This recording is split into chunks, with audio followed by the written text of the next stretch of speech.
Olá, sejam muito bem-vindos a mais um Goer Talks, o podcast aqui direto da redação dos estúdios da Goer, aqui em Moema. Eu sou Jennifer Dettlinger, editora-chefe da Goer. Estou aqui com um convidado muito especial, que ele é Relações Públicas, dono de um dos mailers mais famosos e influentes do Brasil e quase do mundo. E ele é referência no mercado de luxo, de lifestyle e criador do Baile do Bebê, um dos eventos mais concorridos do Brasil. Ele está aqui na minha frente, daqui a pouquinho a gente vai conversar. Então, se você ainda não é inscrito aqui no nosso canal, na Goer, clica aqui no sininho, já ativa as notificações, já faz sua inscrição para receber todos os nossos conteúdos e acompanhar aqui a nossa conversa, que promete ser muito bacana.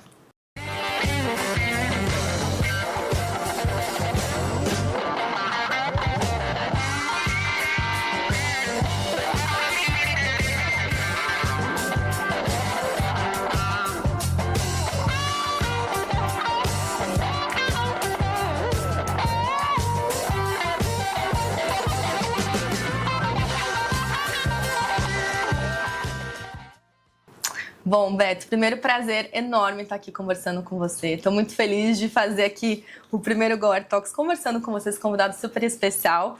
Eu estou aqui com toda a sua trajetória, a gente já conversou um pouquinho antes, né? Mas acho que é importante a gente falar primeiro que você veio lá de Birigui, interior de São Paulo, e está aqui, construiu essa carreira linda e maravilhosa. E acho que minha primeira pergunta, assim, para você é: aquele menino lá de Birigui, ele se orgulharia de ver tudo que você construiu até hoje? Como que ele se sentiria? Primeiro eu quero agradecer muito estar aqui, porque a Goer faz muito parte da minha trajetória. Eu mudei de Birigui para São Paulo há uns 26 anos atrás, mais ou menos. Então era o auge, né, das revistas, das bancas, e eu sempre olhava muito para a revista Goer. Então, poder estar hoje aqui falando sobre a minha trajetória, como também já saiu matérias minhas na Goer, é sempre muito, me dá muito orgulho, assim. Então, com certeza o menino de Birigui está muito orgulhoso de ter esse convite, de estar aqui e poder contar um pouco mais da minha vida, do meu trabalho para os assinantes do canal. Sim, com certeza.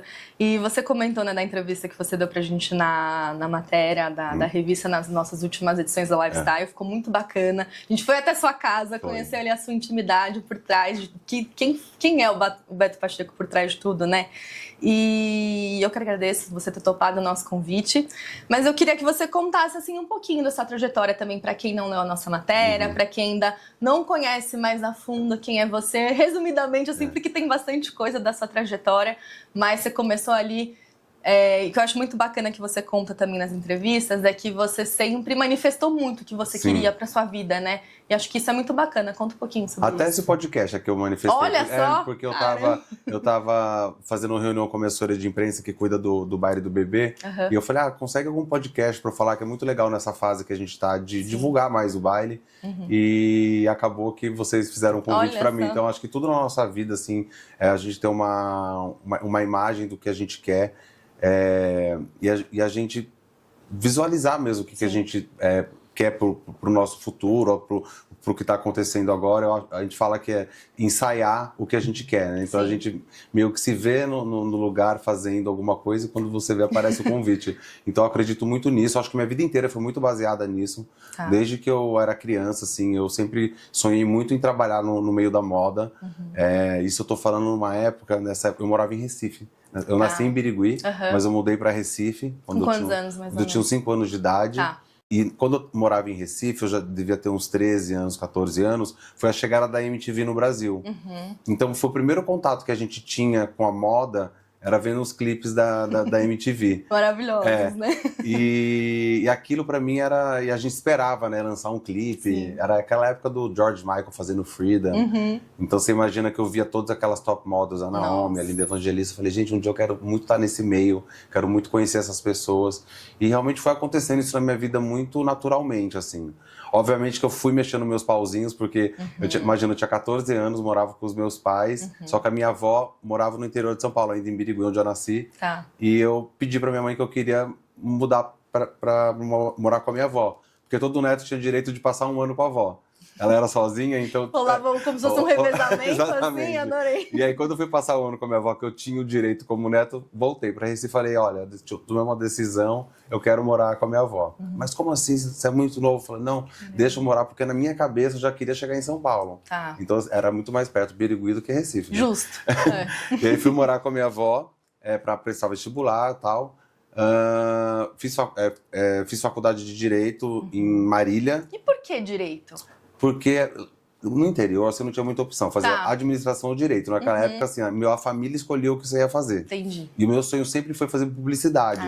Eu sempre quis fazer publicidade. Eu sempre fui meio RP, assim, eu ficava amigo das pessoas muito rápido. Sim.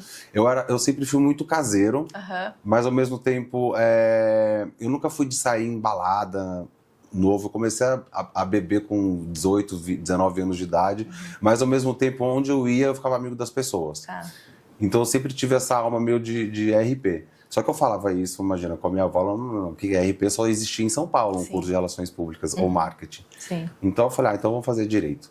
Aí fui fazer Direito, transferi, eu fiz um ano em Marília, depois transferi para Toledo e Araçatuba, que era mais perto de Birigui. E aí eu transferi a faculdade para FMU em São Paulo, escondido da minha avó. Eu só contei para ela um dia, uma semana antes de eu vir para cá. Nossa. E aí? Porque eu queria chegar, não queria ouvir um não, entendeu? Não queria dar essa opção para ela dar um não.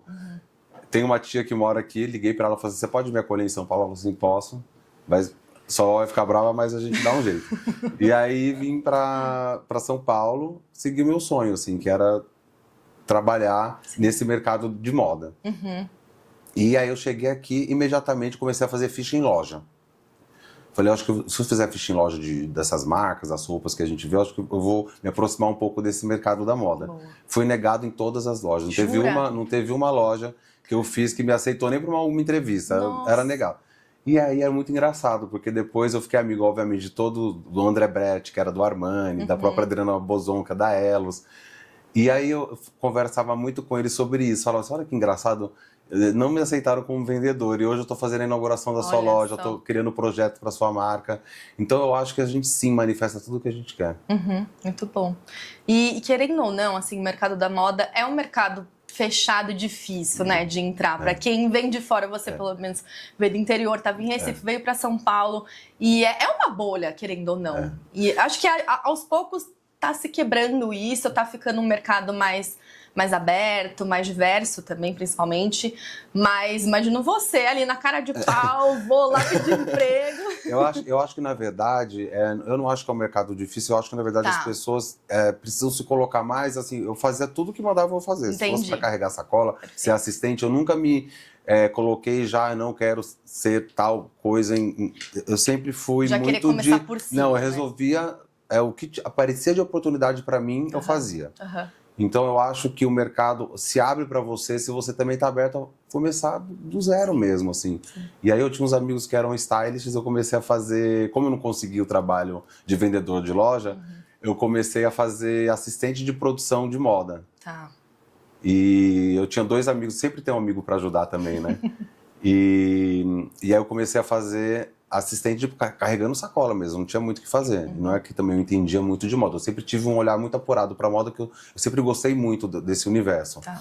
E nessa caminhada toda aí de produção, a gente estava fazendo eles pegaram uma exposição de um jornal. Na época tinha um jornal em São Paulo, chamava São Paulo Journal, que era um jornal só de moda, de uma amiga minha que até hoje é minha amiga Ana Paula Bogosian, um beijo, Ana Paula.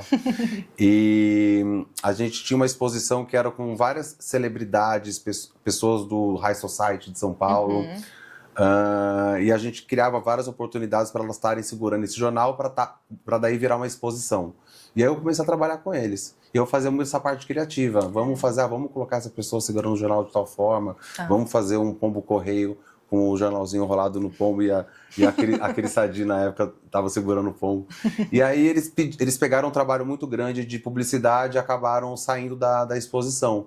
E o fotógrafo, que era o Ângelo Pastorello, falou assim pra mim, não, mas você vai continuar na exposição. Eu falei, não, Ângelo, não sei, eu sou assistente deles, eu tô aqui carregando a sacola. Ele disse, não, eu tô vendo que você tá fazendo muita coisa aqui, que você tem um olhar criativo, que você tem um olhar para o que a gente tá criando, eu quero manter você na exposição. E me contratou. Olha só. E a exposição foi montada no Iguatemi. No dia da exposição, eu lá, pendurando as fotos, fazia tudo. Um dos patrocinadores da exposição era o Hugo Boss. E tinha o Klaus, que era o alemão, que era o presidente do Hugo Boss. Ele falou, quem é você? Eu falei, eu sou o Beto, eu tô aqui trabalhando na exposição. Ele falou, gostei muito de você, eu vejo que você fala com todo mundo, tá aí se esforçando. quando acabar aqui o evento, eu sei que você está aqui trabalhando, mas a gente vai estar aqui no lançamento. Eu queria te convidar para você ir lá no escritório da Hugo Boss, que eu queria te dar uma jaqueta de presente. Nossa, eu vou ganhar uma jaqueta da Hugo Boss. Chique. Muito chique, era uma coisa muito nova para mim. E aí fui no escritório, uma semana depois, eu estava lá escolhendo uma jaqueta que ele tinha pré-selecionado para mim. Aí, lá todo animadinho, escolhendo assim a jaqueta, ele falou para mim, você quer fazer uma entrevista de trabalho? Caramba. Eu falei, quero. Ele falou, você fala inglês? Eu falei, falo. E aí ele me chamou para fazer uma entrevista e me contratou como assistente de relações públicas. Nossa. Aí foi meu primeiro trabalho com carteira assinada e tal. Daí eu larguei a faculdade. Eu não falei, não vou. É isso. É isso o que eu quero. destino escolheu por mim. Exatamente, vambora, mas agora tá na hora também de eu seguir o que o universo tá mandando para mim. Sim, com E certeza. aí foi assim que eu comecei a trabalhar como relações públicas. Olha só. Ou seja, você achou que só ganhar uma jaqueta, ganhou um emprego e uma carreira carteira toda. assinada, com plano de saúde, tudo. Olha só.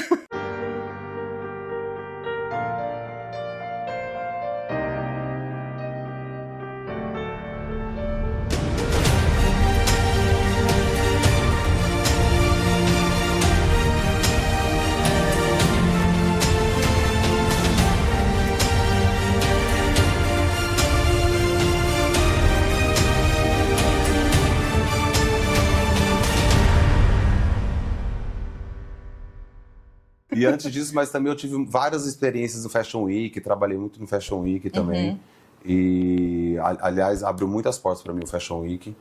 E aí na Hugo Boss eu tinha que contratar uma RP de fora para fazer o que eu faço hoje, mailing. Tá. E eu chamei a Fernanda Barbosa, que já era minha amiga, a gente já se conhecia aqui nas noites, para fazer o desfile, uma lista de um desfile que a gente está fazendo muito grande para Hugo Boss. E a gente ficou super amigo. A Hugo Boss teve uma época que eles tiveram que diminuir o quadro de funcionários deles, estavam fechando algumas lojas. Foi uma fase mais complicada para a Boss. Hoje eles voltaram com tudo, né? Eu fiz um evento para eles há 2 semanas atrás, assim, eles são mais de 400 lojas no Brasil, assim. Eles são muito fortes, né? E aí eu tive que sair da Hugo Boss. Eu perdi o meu emprego. Nossa. E aí fui falar com a Fernanda, ela falou, não, vou fazer uns freelas comigo. Eu tenho muitas coisas acontecendo, principalmente nessa época tinha muita coisa, ativação em Fashion Week, tanto aqui quanto no Rio. E ela me contratou, trabalhei 1 mês com ela. E aí depois eu também não sabia, porque não estava um trabalho muito garantido. Uma amiga minha, que eu tinha feito uma festa da Boss no Rio de Janeiro, falou pra mim, Bebê, já me chamava de Bebê, né? Bebê, vamos jantar com um amigo meu dos Estados Unidos que tá aqui. Ele é o presidente e o vice-presidente da Tod's, é uma marca italiana, muito bacana. Eu falei assim, não, tô meio triste, tô desempregado, não quero sair não. Não, vamos, por favor, você vai gostar deles. Eu falei, Lu, tô meio triste. A Luciana Bressani, hoje ela mora nos Estados Unidos, trabalha numa super agência de celebridades. A gente foi jantar e eu lá naquela coisa contando meus dramas pra eles, eu sempre falei muito bem inglês. Sim. Fiquei amigo deles, tomei um monte de burrito, assim, fiquei meio bêbado. Falei, gente, falei, Lu, nossa, eu tava meio triste, acho que eu desabafei um pouco com seus amigos. Não, mas eles adoraram você. Você foi sincero, né? Passou uma semana, eu não sabia o que eu ia fazer de trabalho, a Fernanda tava querendo me contratar, mas também não tinha muita certeza. E aí eu recebo um e-mail perguntando se eu queria morar em Nova York. Eu falei, gente, como assim? Peter loucura. O nome dele, Peter Tannenbaum, nunca esqueço, é meu amigo até hoje também. Olha. A gente está com uma oportunidade de um estágio aqui em Nova York, para Tod's, e a gente gostaria que você viesse fazer um teste. Aí, vou morar em Nova York, nunca tinha ido. Todo mundo, você é louco, você vai morar em Nova York, você nem conhece esses caras direito. Eu falei, não, tá aqui, olha, é presidente da marca, o CEO, outro COO, sei lá, CFO. E aí, todos os possíveis. Eu nunca tinha ido para Nova York. Eu falei assim, eu vou sim, mas eles não pagariam nem a minha passagem, mas eles me dariam uma ajuda de custo lá. Tá. Falei, gente, mas eu tenho meu fundo de garantia do Hugo Boss, eu vou pegar meu fundo de garantia, vou comprar minha passagem e vou. E fui. Todo mundo foi meio contra, assim, os amigos, assim, todo mundo preocupado, a família, e eu fui. E aí trabalhei com eles, era um estágio de 3 meses. Aí eles pediram para eu ficar mais um tempo, eu fiquei 6 meses. No final eu acabei ficando 1 ano lá. Tá. E aí eles me contaram, na verdade eles estavam com um planejamento de abrir um escritório aqui no Brasil. Eles estavam me testando lá em Nova York. Olha só. Para saber se eu era a pessoa para esse cargo. Então eu voltei como o cargo já pronto. O cara da Tod's aqui no Brasil, abrindo um escritório, e era na época que a Daslu ia mudar onde hoje é o JK, então era uma loja enorme da TOSS, a gente tinha todo um planejamento de outras lojas, então foi muito legal. E em Nova York eu trabalhei de garçom, trabalhava em bar à noite, fazia tudo para poder conseguir me manter lá, porque eles davam só uma ajuda de custo, e eu adorava. Adorava. Acho que isso é muito seu, assim, né? Você vai na cara e na coragem. O que você falou no começo. Não tem uma função específica ali. Vou fazer o que dá, o que me propõe a fazer. Porque ali você vai conseguindo experiência, as pessoas vão tendo confiança no seu trabalho e você vai crescendo aos poucos, né? Não é já querer começar de cima. Não, e é divertido, né? Você ver todas as situações. Por exemplo, imagina, eu trabalhava no escritório da TOSS, era na 57 com a Madison. Um escritório super chique, chama The Fuller Building. Então, assim, a gente, sei lá, tinha almoços com a Vogue, com a Anne Wintour durante o dia. Aí, só que à noite eu estava trabalhando de garçom. Aí no outro dia a gente tinha um almoço com a Catherine Zeta-Jones e o Michael Douglas, porque eles usavam muito TOSS nessa época. E à noite eu voltava lá levando bronca como garçom. Então eu vivia em dois mundos, que aquilo sempre me deu uma visão muito ampla, assim, de como você é tratado quando você vai num restaurante, como você tem que tratar as pessoas de todos os níveis em vários âmbitos. Respeitar então, o ser humano por exatamente. si só, né? Então isso sempre me ajudou muito a analisar. Eu sempre fui muito bom para analisar pessoas. Eu acho que isso me ajudou também muito a fazer o trabalho que eu tenho hoje, que é misturar pessoas, convidar para os eventos. Você analisa muito as pessoas, é muito legal. Muito bom. E dessa fase que você morou aí em Nova York, fez vários contatos, eu tô curiosa, o jornalista tá aqui. Tem algum famoso assim que você se surpreendeu, que você tem aprendido muito? Você falou, caramba, você tinha uma imagem de uma pessoa e aí foi desconstruído completamente, ou positivamente ou negativamente também, enfim. Na fase de Nova York, não, mas depois, assim, eu tive outras experiências fora do Brasil que eu comecei a ter mais contatos, assim, sabe? Porque lá em Nova York eu era um estagiário, tá? Então eu tava no mesmo lugar, mas eu não tinha muito contato, assim. Mas depois eu tive outras experiências legais que eu posso te contar. Já quero saber. Você tá chegando na sua trajetória ali, você vai contando. Exatamente. Tá bom. E agora que a gente pode ir pro baile do bebê, né? Acho que a gente pode ir pra... Então, depois de tudo isso... A ordem cronológica da sua vida. Então, daí eu trabalhei, depois eu voltei a trabalhar, quando acabou fechando o escritório da TOSS, eu voltei a trabalhar com a Fernanda Barbosa, como RP, então foi uma grande escola para mim, porque ela realmente ela é iluminada, né? Ela sempre soube misturar muito bem as pessoas, ela sempre soube fazer esse trabalho muito bem feito, e eu trabalhei com ela 8 anos, até eu ter a coragem de abrir o meu próprio escritório, porque daí eu já precisava ter a minha própria vida, fazer o meu... E eu tinha muito contato, porque eu acabei, quando a Daslu fechou, as lojas começaram a migrar para os shoppings, que hoje é o Cidade Jardim, o Iguatemi, e eles me viam muito como contato deles, porque eu já fazia as inaugurações e tal, então eu acabei tendo muito contato com essas marcas internacionais. E aí foi muito legal, porque quando eu trabalhava com a Fernanda, o Anfar veio para o Brasil, que é o gala que foi fundado pela Elizabeth Taylor para pesquisas do HIV. É um investimento em ciência. E eles me procuraram, porque o Felipe Diniz, meu amigo, que trouxe para cá. Eles procuraram uma pessoa para representar o Anfar no Brasil, era o Felipe Diniz. Eu sempre fui muito meu amigo. E ele falou assim, eu quero chamar o bebê para trabalhar no Anfar. Eu falei, não, mas a gente já tem um PR, que é super amigo meu também, que é o Hélio Campos, que na época era do Anfar. E eles não tinham esse cargo lá para contratar um RP no Brasil. Eu falei, não, mas eu posso fazer um trabalho voluntário, não tem problema. Então eu trabalhei 2 anos de trabalho voluntário para o Anfar, porque eles precisavam de uma pessoa para apresentar o Anfar para as marcas. Para vender as mesas, vender cota de patrocínio, e eu me coloquei à disposição deles durante 2 anos. Até que no 3º ano eu fui contratado. Ai, que bom. Aí eu fui contratado como RP oficial do Anfar. Então eu só estou te contando isso porque essas experiências com o Anfar, depois veio o Brasil Foundation, aí eu fiz o Brasil Foundation em Nova York, um ano que o Nizam pegou o Brasil Foundation para dar um upgrade no evento no geral. Mudou, era no Cipriani, eles mudaram pro Met, pro museu onde é o Met Gala.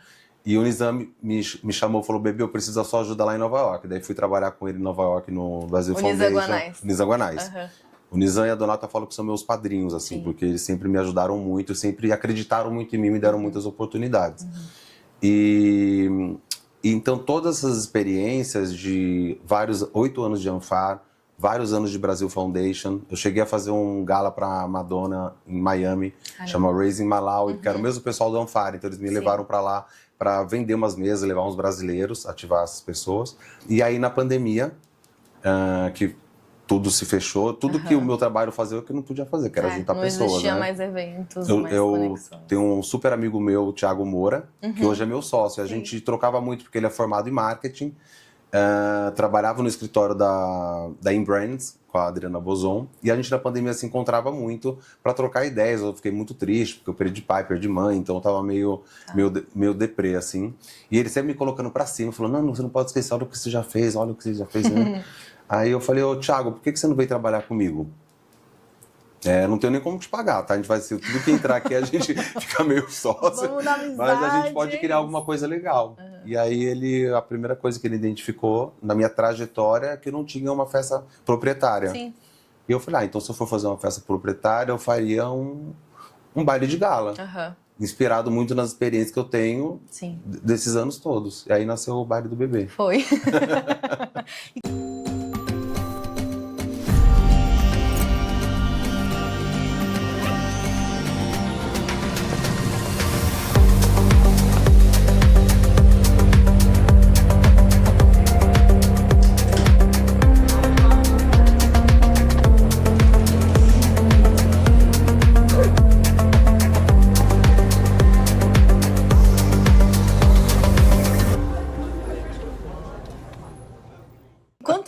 Você já fez essa conta no total, assim, você já organizou?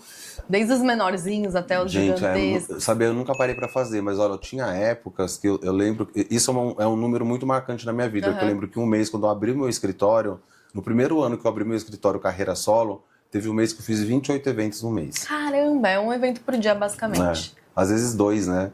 Porque às vezes você faz um no almoço, depois tem uma festa que é mais tarde. Nossa, pesado.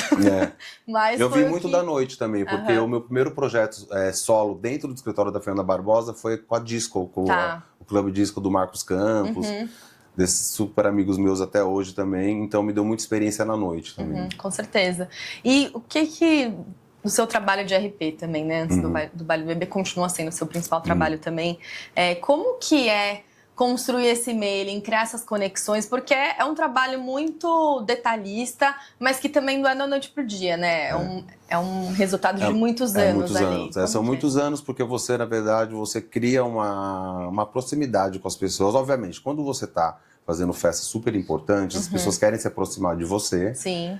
Porque elas querem, de alguma forma, estar lá. Nessa época que eu comecei, não tinha Instagram, não tinha tudo isso, hoje até mais. Então, a gente acaba ficando amigo de muitos influenciadores, porque eles veem a nossa trajetória, o nosso trabalho, e a gente acaba ficando próximo das pessoas. Mas eu acho que o que me mantém nessa constância, são mais de 26 anos, é muito eu tenho uma proximidade com as pessoas, tenho uma certa intimidade, mas eu não sou invasivo, assim, sabe? Eu não me aprofundo muito... Não me meto muito em fofoca, não quero saber do que está acontecendo muito na vida pessoal, assim. Então, assim, casal, separo, fico amigo do marido e da mulher, e agora já tô amigo até dos filhos, dos netos, vai tudo... Vai passando de geração em geração. Vai passando de geração em geração. Eu acho que essa é discrição, eu acho que é muito importante nesse meio. Muito bom. E tem algum critério, assim, por exemplo, você mencionou uma influência... Hoje em dia, influenciadores, né? A influenciador chega e você quer ir muito no baile do bebê ou qualquer outro evento. Você fala, putz, não, acho que não é muito perfil. Como que funcionam esses critérios? Então, quando eu estou trabalhando para uma marca, a gente tem um roteiro para seguir, né? Porque você tem, dependendo do evento, é um evento que é focado mais para vendas, um evento focado mais para divulgação. E, obviamente, tem um perfil, porque é a marca que define e eu consigo dar obviamente, educadamente, mas tem pessoas que não é o perfil exatamente que a marca está precisando no momento. Eu sempre falo isso, porque às vezes no próximo momento pode ser que precise. Sim. No baile do bebê, especificamente, é mais fácil, porque como tem que comprar o convite, as pessoas já... já se assustam então, ali. porque o baile do bebê nasceu de uma vontade minha. Eu já ajudava uma causa, chama Casa Santa Terezinha, que eu via uma causa muito, muito silenciosa, assim, poucas pessoas falavam. e eu ajudava, porque a Donato e o Nizam que me apresentaram, eles são os benfeitores da Casa Santa Terezinha. A gente fazia eventos pequenos, assim, às vezes na Tânia Bulhões, aí eu levava minhas amigas clientes, parte do dinheiro era revertido para casa. Então, quando nasceu o baile, eu falei assim, eu quero que o baile ajude a Casa Santa Terezinha, porque eu não via também eu fazer um baile de gala em São Paulo, com todo o mercado de luxo, de moda, e sem ter um retorno, um propósito. Também, né? E aí eu liguei para o Nizam e para a Donata falando, criei o baile do bebê, vocês fazem parte disso, e eu quero apoiar a Casa Santa Terezinha. E me dá muito orgulho, porque hoje o baile do bebê é o maior doador da Casa Santa Terezinha. A gente virou o maior benfeitor da causa. Quanto que já arrecadou? 2 milhões pelo baile do bebê. Em cada edição? Não, somando tudo. Total. Tudo. Porque, na verdade, a gente está indo esse ano para o 5º ano, mas como baile a gente está indo para o 4º ano. Porque o primeiro era só uma festa para divulgar que existia o baile no ano seguinte. A gente fez uma festa pequena de 250 pessoas, que todo mundo teve que comprar o convite também. Imagina ligando assim, a Marina Morena, a Anitta tá aqui em São Paulo. Eu falei assim, nossa, leva ela pra festa do bebê, mas tem que comprar o convite dela. Todo mundo. Aí a Ludmilla tocou pra gente de presente, a gente não tinha como levantar uma festa dessa. Os famosos pagaram os convites. Todo mundo. Gente, que demais. E no ano seguinte também, quando a gente fez no ano seguinte, já no ballroom do Rosewood, já um baile maior, era pra umas 600 pessoas, todo mundo tinha que comprar o convite. Então a Sabrina Sato comprava uma cota de 10 convites, as pessoas queriam ajudar também. O Kleber Toledo com a Camila Queiroz, eles mesmos falaram, bebê, você sempre ajudou tanto a gente, apresentando a gente para as marcas, levando nos eventos, então é um prazer a gente poder ajudar você na sua causa, né? Todo mundo viu também a gente que é do mercado de evento, o que passou na pandemia, como era essa retomada, então eu tive um apoio muito legal dos artistas. Muito bom. Isso mostra um reflexo realmente das relações que você foi construindo ao longo desses anos, né? Porque não era uma coisa só... Por mais que você mantivesse ali uma descrição de não interferir tanto na vida pessoal, é uma conexão que ficou sempre, assim, porque realmente, para as pessoas, os famosos, pagarem um ingresso para uma festa, além da presença deles ali, que já atrai muitas marcas, né? Realmente muito grande. E foi tipo um milagre, assim, porque assim, a festa não se pagava. Mas, gente, como é que a gente vai agora doar pra casa e a festa não tá nem se pagando? E a Preta Gil tinha dado show pra gente de presente. A Preta sempre foi uma pessoa muito iluminada, assim. Tudo que eu fazia, ela me dava coragem pra fazer. E eu lembro muito bem ela falando, olha o que você tá criando. Olha isso. Ela ficou muito impressionada. E ela foi cantar. Só que a gente tava lá no controle da coisa, porque teve pessoas que estavam comprando o convite na hora também do baile. Só que não tava fechando a conta ainda. A gente tava no prejuízo. Falei, gente, como é que a gente vai doar dinheiro se a gente não tá conseguindo nem pagar? Aí eu corri, fui no camarim da Preta, antes dela entrar, eu falei, Preta, eu preciso que você me ajude. A gente precisa de dinheiro pra Casa Santa Terezinha. Ela, não, pode deixar, ela fazendo show. Aí no meio do show, mas ela falou, bom, gente, agora vamos ajudar, a gente tem que ajudar a Casa Santa Terezinha. E aí começou as pessoas, o que ela tá falando? Ninguém tava entendendo direito o que era a causa. A gente tinha dificuldade até de comunicar um pouco como que era. Hoje a gente tem uma comunicação completamente diferente, obviamente, com o amadurecimento do baile. Então hoje a gente fala muito mais a causa. E aí todo mundo comenta, não, eu quero doar 20 mil, eu quero doar 5 mil. Olha só. E aí a nossa sorte tinha um estrangeiro que estava no Brasil, porque ele tinha vindo numa festa da Tiffany, tinha sido um dia antes. E uma amiga minha falou assim, eu vou levar um amigo meu. Eu falei assim, vou comprar o convite pra ele.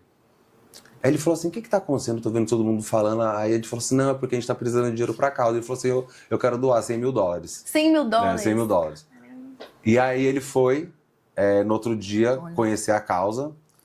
Já tinha doado dinheiro, mas a gente foi levar ele para conhecer a Casa Santa Terezinha. Ele ficou muito impressionado com o trabalho da Casa Santa Terezinha, com a seriedade que era a casa. Ligou para a ex-mulher dele nos Estados Unidos, ela falou, quero doar mais 100 mil dólares. Então a gente conseguiu 1 milhão no primeiro baile do bebê. Só com isso. Olha só. Eu falo que foi a ajuda da Santa Terezinha. Na hora que você entrou no camarim da Preta, pediu, rezou tudo, o universo conspirou e entregou. Exatamente. Olha só.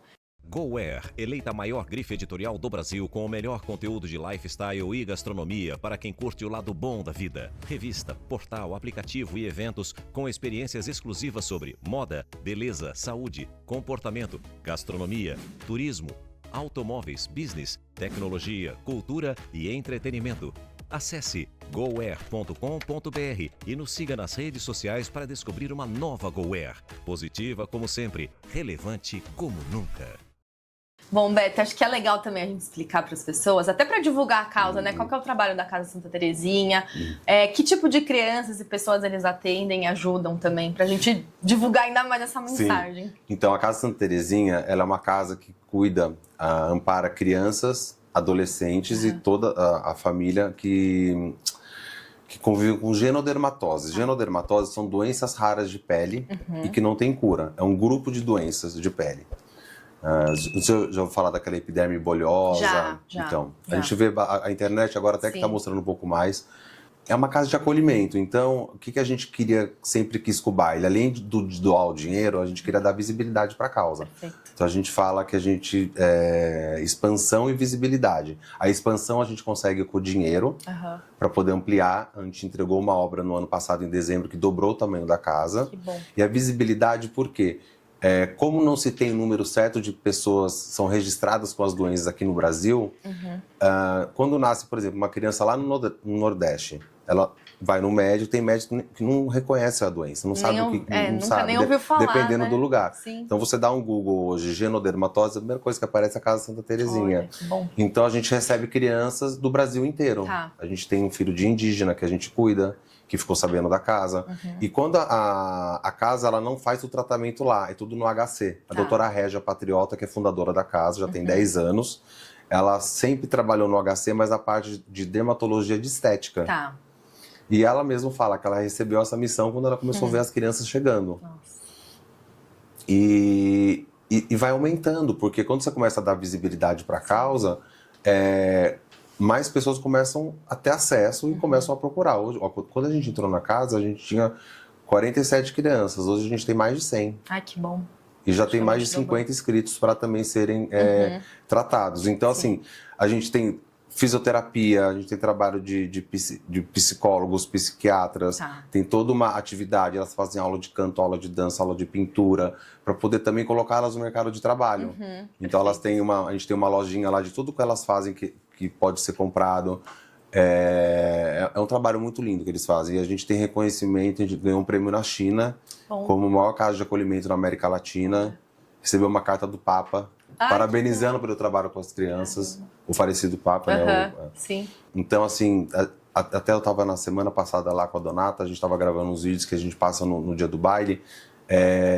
Teve uma ligação de um pessoal de Angola querendo saber, querendo levar os médicos do Brasil, porque tinha uns casos lá e eles não sabiam como lidar com a doença. Então, é uma doença que no mundo inteiro tem esse problema das pessoas verem, porque é uma doença muito impactante e as pessoas acham que ela é transmissível, ela não é. Ah, entendi. Então eles não conseguem entrar num ônibus para pegar. Tem muito preconceito, muito né? Preconceito, que eles acham que eles são expulsos dos lugares, assim. Então você vai pegar um táxi, o táxi para, quando vê a criança, acelera e vai embora. Então a gente tem todo esse acolhimento para eles também terem um convívio entre eles. Perfeito. Porque até uma luz normal de um escritório ou de um lugar específico pode dar um câncer neles. Tá. Então toda casa tem uma luz especial. Então é um lugar que eles podem conviver. E tem os mais velhos que contam um pouco das experiências para os mais novos, dos preconceitos que eles vão sofrer, mas também como que eles podem reverter isso. Sim.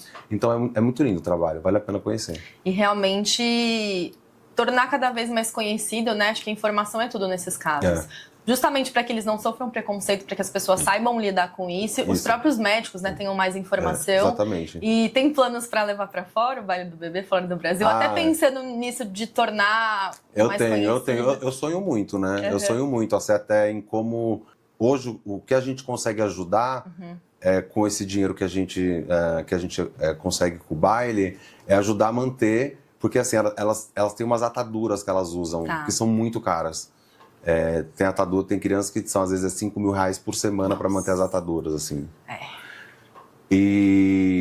Só que a gente precisa de trabalho genético, né? Só que para você ter um investimento genético, ter um estudo genético, que foi o que o Anfar conseguiu fazer com o HIV. Com anos de estudo genético, você vê hoje como que é o HIV e como era antigamente. Você sabe que a Elizabeth Taylor fez o Anfar quando o Rock Hudson morreu de HIV, que era o melhor amigo dela. Ela abraçou a causa. Perfeito. Então eu acho que se vai um baile, obviamente, junto com essa mesma causa para fora, você consegue uma visibilidade muito maior e muito mais dinheiro para chegar ao ponto de investir em genética. Porque o dia que conseguir investir em genética, alguma coisa eles conseguem fazer. Muito bom. Parabéns. Obrigado.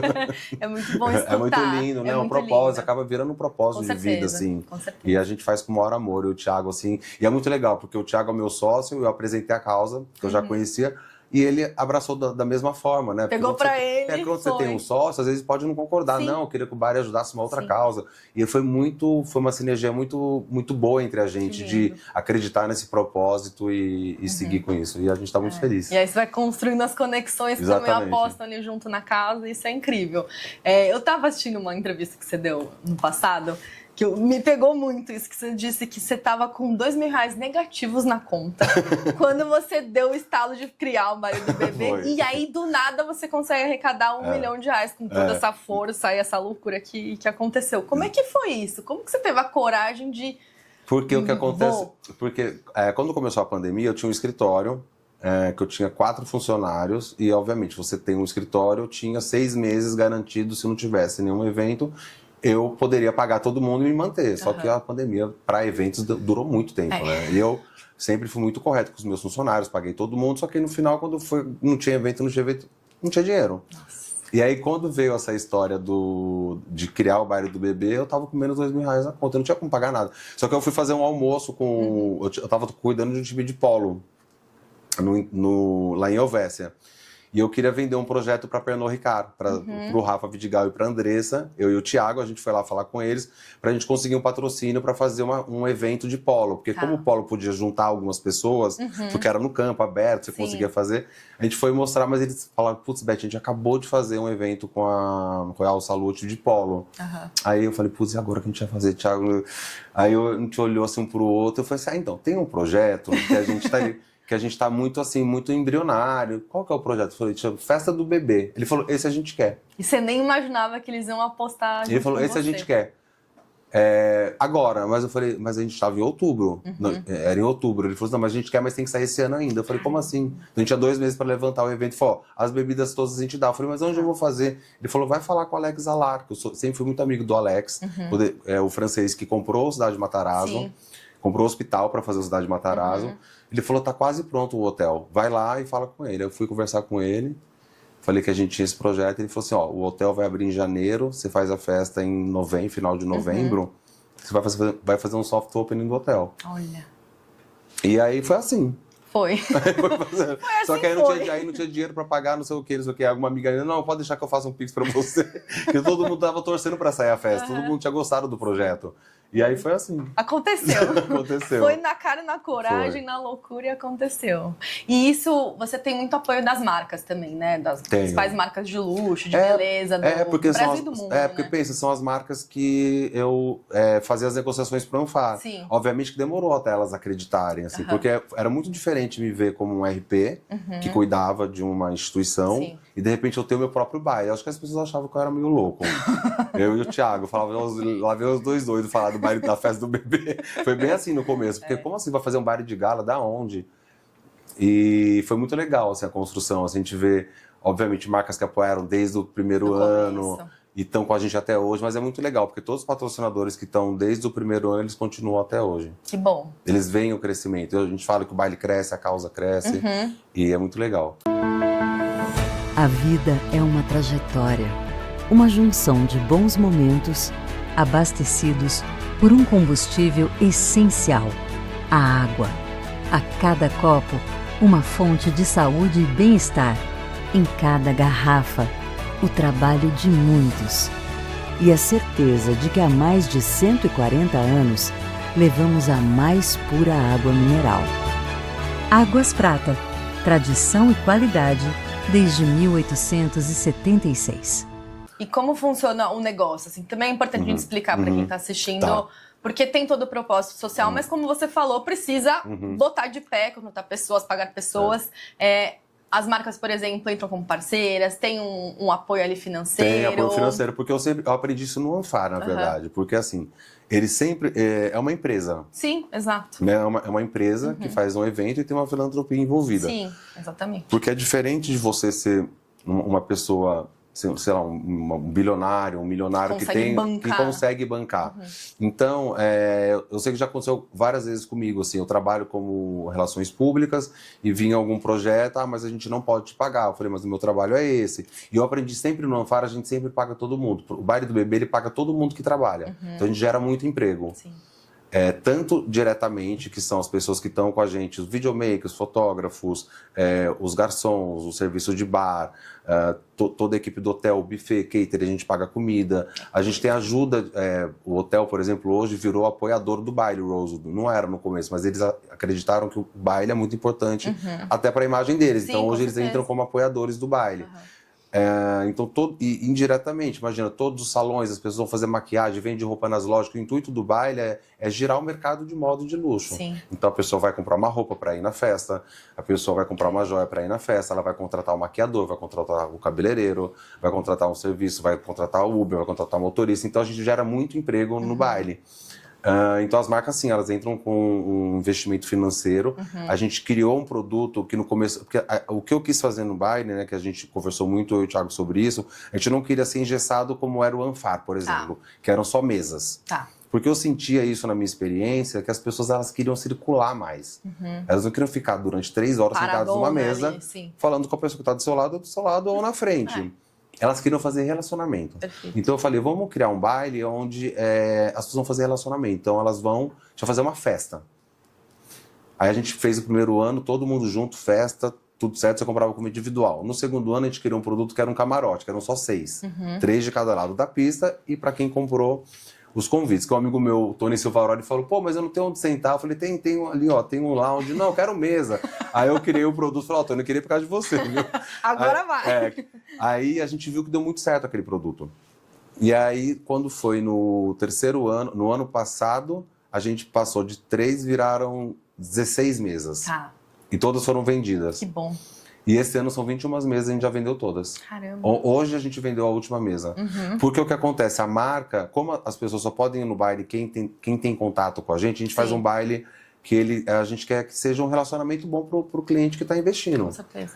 Então, tem que ter algum acesso com a gente. Ou tem que fazer parte do nosso mailing, ou a gente dá esse poder para a marca. Então, por exemplo, o Valentino compra uma mesa, ela vai convidar os 3 melhores clientes, convida uma celebridade, dependendo da ação que eles querem fazer. Então a gente dá também esse poder para a marca de falar assim, ó, você foi um cliente muito especial para a gente esse ano, a gente quer te convidar. Porque os clientes começaram a pedir para as marcas para irem no baile do bebê, porque eles não me conheciam. Sabiam que eu era pelo Instagram, mas não tinham acesso ao link do convite. E aí as marcas, pô, Beth, eu vou ter que comprar mesa, porque os clientes estão vindo aqui na loja pedir. Então a gente fala, a gente conseguiu chegar no que a gente queria. Sim, porque para eles também vira, não é nenhuma moeda de troca, né? É uma parceria. Na verdade é uma... Eu falo que é uma experiência, né? Sim, com certeza. Porque você está vendendo roupa, você está vendendo luxo e tem que ter uma experiência envolvida também. Então acabou virando que as marcas entenderam muito o baile como uma experiência, uma filantropia muito séria envolvida e isso ajuda muito a gente também. Então a gente, na verdade, chegou no objetivo que a gente queria, tem muito a ser feito ainda, porque a gente ainda falta estourar um pouco a bolha das grandes marcas, não só as marcas de moda, mas as empresas mesmo, né? Bancos, empresas que investem mais para a gente conseguir ainda fechar essa conta. Mas a gente tem muita fé. Vai dar certo. E ao longo de todas essas edições aí do Baile do Bebê, teve algum caso curioso, assim, de perrengue, mico, alguém que tentou entrar de penetra, alguma coisa mais louca, assim? Sempre que acontece. rende história, né? Sempre acontece, né? sempre acontece, mas a gente sempre dá um jeito, assim, sempre consegue contornar todas as situações, assim. Mas aparece muita gente, assim, por exemplo, ano passado a gente fez um convite físico, que era porque a gente fez em homenagem ao Truman Capote, que era uma festa que ele fez em Nova York nos anos 60. Então era um convite todo caligrafado, e a gente fez para as primeiras 100 pessoas que compraram o convite no link. Com o nome da pessoa e tal. A gente começou a ver que as pessoas compraram o convite no link e tinham pessoas chegando com esse convite físico achando que era o convite para poder entrar na festa. Aí a gente já tirou a história do convite físico, porque as pessoas essa coisa de repassar. Mas, acontece sempre alguma coisa, mas nada muito grave. A gente vê que o baile, as pessoas são muito alegres. elas vão com muito amor. Diferentemente de se eu fosse só convidar elas para uma festa, eu vejo com essa coisa de comprar o convite, ter uma filantropia, ter essa coisa, eu acho que as pessoas vão com uma energia muito alta, assim, sabe? Então, o baile é muito alegre. Tem um investimento ali da pessoa, tanto financeira, de tempo, de dedicação. Então, é uma troca ali mesmo, né? Ela tá ali para ajudar a causa também, em tudo Exatamente, que faz parte. Eu acho que elas ficam orgulhosas também, sabe? Porque a maioria das pessoas que estão lá, elas acompanharam minha trajetória, sabe também tudo que eu passei quando tive que fechar escritório, começar escritório do zero, e aí começar uma coisa do zero. Então, acho que as pessoas torcem muito para o sucesso do baile. Eu tenho esse lado de pessoas boas torcendo. Muito bom. Voltando um pouquinho, assim, né? Saindo um pouco. Saindo não, né? A pauta continua a mesma, mas eu fico curiosa também, porque muito se fala, né? Aqui a gente tá na Goer, uma marca de 30 anos que se fala sobre luxo, lifestyle, enfim. E eu sinto, e de estudos também, que o luxo vem mudando cada vez mais e não é aquela coisa de ostentação, é muito mais sobre experiências, ter um propósito. E aí eu queria que você falasse assim, o que é o luxo pra você? Até, por exemplo, antigamente eu imagino que devia ser uma outra cabeça e agora, até com as gerações, mudou bastante, né? E como que você enxerga assim, esse mercado de luxo? O que é o luxo hoje pra você? O luxo, eu acho que o luxo é muito importante, né? Porque a gente sonha. Eu acho que todo mundo a gente tem que ter sonhos, né? Sim. Então, eu acho que se para a pessoa o luxo é ter uma bolsa, ela tá sonhando. Então, para ela conquistar aquilo, ela vai ter que trabalhar, ela vai ter que pensar em alguma solução de conseguir ter aquilo. Então, eu acho que o luxo é muito importante, porque ele, além de gerar muito emprego, ele faz com que a gente sonhe, né? Todo mundo sonha ou viajar numa primeira classe, ou ter uma experiência de luxo numa viagem, ou realmente comprar um produto, uma joia. Então, eu sempre fui muito a favor do luxo, porque o luxo me ajudou muito a sonhar. Até onde eu cheguei foi porque eu tinha sonhos, né? Eu acho que é importante a gente sonhar, né? Com certeza. Se não fosse você lá, novinha, assistindo os clipes, imaginando, talvez você não tivesse chegado até aqui, né? Exatamente. Então, fala-se muito disso. Mas é porque é a marca de luxo, né, é fabricado na China. Eu acho isso uma bobagem, porque, assim, se você pensar o investimento que as marcas têm de funcionários sérios que estão lá trabalhando, de investimento de marketing, de lojas, e aí de repente vem lá numa fábrica na China e vai vender é a mesma coisa. Não é a mesma coisa, tem uma história, tem uma herança, né, de famílias que veio passando de gerações para se manter. Então eu acho que o luxo é sobre sonhar. Perfeito. E aí você sai também daquela coisa, como você falou, né? Tem uma história por trás, tem uma bagagem por trás daquela bolsa, daquele produto, daquela viagem. E aí ele não sai muito daquela coisa de eu comprei isso porque só para aparecer. Não, você sai da ostentação e vai... Eu acho que, na verdade, assim, dependendo da idade, eu já passei por isso, da idade que você tem, na fase que você tá, você às vezes você quer usar alguma coisa para ter uma coisa de pertencimento e sempre vai existir. Mas eu acho que é muito mais do que isso, assim, sabe? Ainda mais quando você vê o tanto de empregos que gera, né? E tantas pessoas que estão lá trabalhando. E eu acredito muito nas marcas que fazem também disso Você vê várias marcas que ajudam também, né? Várias causas e artes, ou tem uma fundação de arte.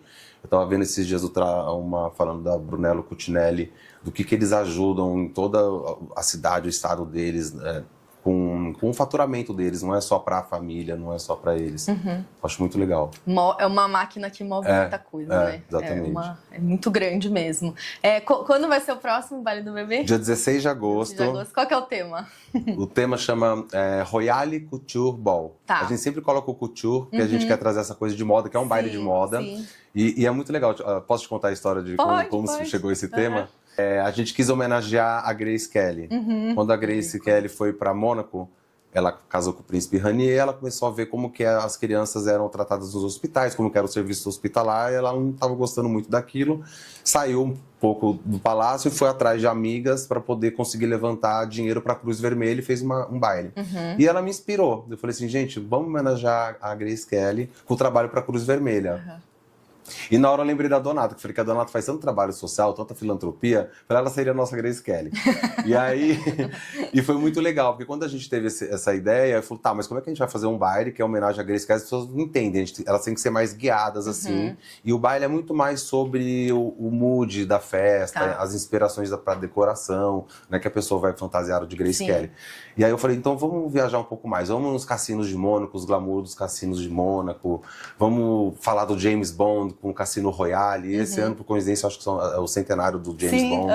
Isso tudo foi lá em novembro que a gente teve o tema. Aí eu vi no Oscar, homenageando o James Bond. Falei, olha que legal, a gente tá indo na linha certa. E aí a história das Showgirls, que eu tinha visto, que eu queria ver, na verdade, aquele filme da Pamela Anderson, que ela faz da Last Showgirl, que é muito legal, inclusive. Muito bom. E aí a gente começou a vir toda nessa temática. Quando a gente foi na Casa Santa Terezinha, há 3 meses atrás, apresentar o projeto, que a gente sempre mostra como é que vai ser, que as crianças gostam de ver como é que é o projeto do baile e tal, a gente divide tudo com eles. Ela falou, nossa, mas que louco você falar isso. Eu falei, por quê? Ela falou, a gente acabou de entrar para a Cruz Vermelha. Olha só. Eles escolhem algumas instituições para apoiar, e a Casa Santa Terezinha esse ano entrou para a Cruz Vermelha. Então ela faz parte de um pool de outras ONGs, instituições que são apoiadas pela Cruz Vermelha. Aí eu falei, pô, esse é o tema do baile. É isso, já tava tudo ali conspirando. Exatamente. Pra ser. Muito bom. Então, o pessoal que tá aí assistindo, dia 16 de agosto, fiquem de olho que vai ter... Vai ter esse ano, a gente vai fazer bastante né? cobertura, vai mostrar mais o baile, as pessoas têm muita curiosidade. E também, se alguém quiser alguma informação, manda um e-mail também pra gente, que é o... Pode ser o comercial @betopacheco.com. Tá bom. Se quiser informação sobre o baile. Legal. A gente vai ficar ansioso pra assistir, pra ver todos os famosos, porque é uma coisa... E eu quero sair na revista, o baile do bebê aqui na revista. A gente tá junto aqui. Beto, obrigada por ter vindo aqui falar com a gente. Eu agradeço. Só uma dúvida que ficou pra mim, assim, você pretende fazer mais de um por ano ou não? Mais de um baile do Olha, bebê? eu tenho um sonho de levar pra algum outro país. Sim, você comentou. Isso eu tenho um sonho. Tá. Vai dar certo, vai dar certo. Mas eu tenho outros projetos, sim. Não sei se seria um baile do bebê, mas alguma outra coisa. E eu acho que eu quero fortalecer mais a marca ainda. É muito nova, né? Tá. E É muito não nova, fácil, mas você já tá grande. É muito nova, se a gente pensar que são 4 anos efetivamente de baile. E o Brasil não é tão fácil empreender assim. Não, com certeza não. Mas é um desafio bom, porque a gente acorda cada dia melhor, assim, a gente quer vencer, né? Isso que importa. É isso. Queria que você deixasse uma mensagem aí pro pessoal que tá assistindo, principalmente você que tem essa história muito bacana de persistência, de acreditar nos seus sonhos, como você falou, né? O luxo é o sonhar mesmo. Eu achei muito bonito você falar isso, porque as pessoas têm que acreditar ali nos sonhos, mas também ir atrás. Como você falou, começar ali trabalhando, se esforçando, não achar que vai chegar ali e vai alcançar o que você quer logo de cara. Não, é um trabalho. Olha, eu acho que é saber o que você quer. É difícil às vezes de falar isso, né? Que é difícil saber o que a gente quer, mas parar um pouco e olhar muito para você, assim, sabe? Olhar para dentro e pensar o que te faz feliz, assim. E a inspiração vem. E quando vem uma inspiração de você fazer alguma coisa, ou de um emprego que você quer, ou você quer mudar de emprego, eu acho que é muito acreditar naquilo e trabalhar no dia a dia. E ter muita fé, assim. Eu acredito que o mundo tem muita coisa ruim, mas tem muita coisa boa também. Com certeza. Você veio hoje solar, você vai passar essa mensagem bonita. Hoje eu vim solar. Mas eu acho que o mundo está precisando, né, de alegria, de troca. E eu acho que festa traz essa celebração, é importante, a gente não pode perder isso. Com certeza. Por mais que tenham tantos problemas no mundo, a gente precisa ter essa energia, a gente precisa elevar a energia, né? Sim. Bom, então estamos aqui. Goer também completa 30 anos de Parabéns vida. pela Goer, eu sou muito fã do trabalho de vocês, muita consistência, né? Muitos anos, e eu tô muito agradecido de estar aqui. Também ano de festa pra gente aqui. Exatamente, eu vou estar lá com vocês. Vai, então tá bom. Beto, muito obrigada mais uma vez por ter vindo aqui conversar com a gente, contar a sua história, bastante da sua trajetória para quem ainda não conhecia. E, enfim, gente, fica aqui o convite para seguir as redes sociais do Baile do Bebê também, acompanhar o Beto, acompanhar aqui a Goer no Instagram, todos os nossos conteúdos. Se inscreve aqui no nosso canal da Goer TV para quem ainda não acompanha a gente. E vão ter muitos outros conteúdos, muitos outros podcasts para vocês assistirem aqui com a gente, tá bom? Obrigada mais uma vez. E tchau, gente. Até a próxima.